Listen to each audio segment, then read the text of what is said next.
In other news, Antigua and Barbuda's Minister of Finance and the Economy has said that last week's release of Republican Senator John Kill's online poker legislation wrongly argues that the United States has never been in violation of international trade law, when in fact the U.S. has been engaged in a decade-long trade dispute with Antigua over online gaming.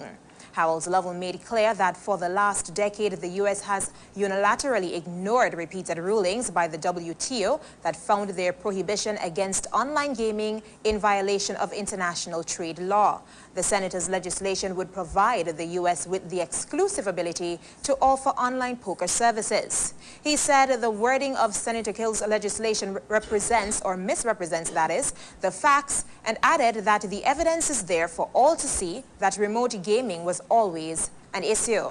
The legislation doubles down on the U.S. track record of protectionism for its domestic draft bill, which would continue to unfairly block international gaming operators from having access to the bill.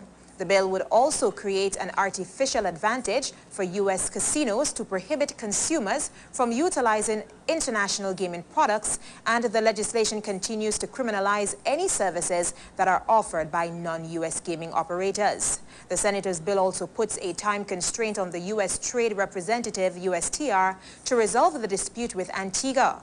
Under the draft legislation, the USTR must negotiate a settlement with Antigua no later than 180 days after the adoption of the bill.